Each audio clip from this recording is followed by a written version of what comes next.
All for being here. It's my great honor to represent the President of the United States here in the demilitarized zone, and I'm very grateful for the leadership of General Brooks and General Lean and the ironclad and immutable alliance that is represented here by these two strong military leaders. To stand here in this place, to be able to give evidence of the commitment of the people of the United States to our long-term alliance with the people of South Korea is a great honor for me. And I bring greetings to our soldiers here and to soldiers of South Korea from the President of the United States. We commend them for their vigilance here along this historic frontier of freedom. And we express the resolve of the people of the United States of America to stand together in the months and years ahead with the people of South Korea to both preserve their freedom and ensure the objective of a denuclearized Korean peninsula. It is an objective not just shared by the United States and the people of South Korea, but by our allies across the globe. We are heartened by the support of allies across the Asian Pacific, including China, who will continue to advance this objective on the Korean Peninsula. And I'm here to express the resolve of the people of the United States and the President of the United States to achieve that objective through peaceable means, through negotiations, but all options are on the table as we continue to stand shoulder to shoulder with the people of South Korea for the denuclearization of this peninsula and for the long-term prosperity and freedom of the people of South Korea. Let me say it's also very humbling for me to be here because my father served here in Korea in the United States Army more than 64 years ago. The General favored me this morning with a few reflections on my father's service here, and it seems altogether fitting that as Vice President I could be here to personally express the timeless bond between the people of South Korea and the people of the United States of America. People across the world should know that the bonds between our people are not simply strategic and military and economic, but they are personal, and they span generations of Americans and South Koreans. And on that foundation, we will see freedom through. We will see the interest of the security and prosperity of the people of South Korea. And in a word, we go together.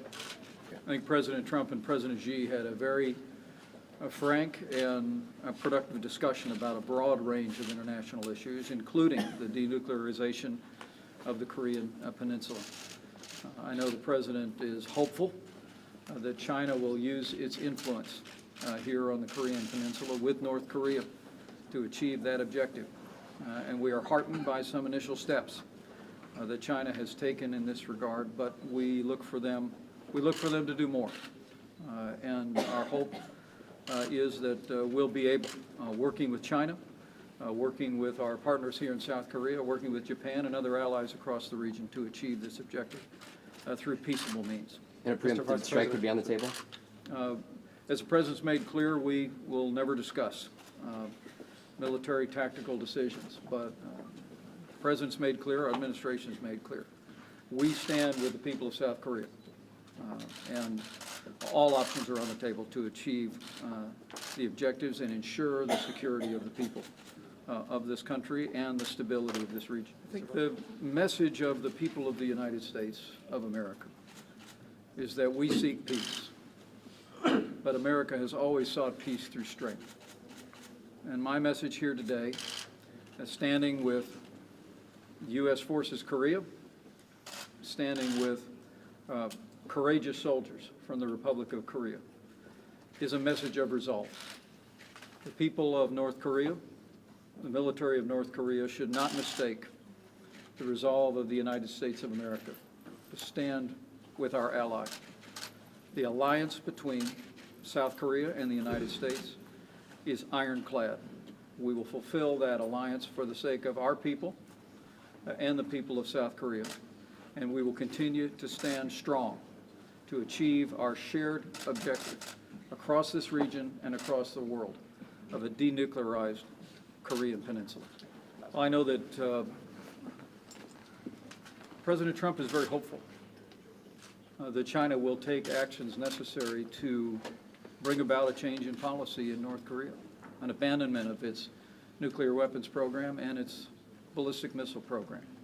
We're hopeful that they'll use the extraordinary leverage that they have and relationship they have with North Korea to achieve that objective.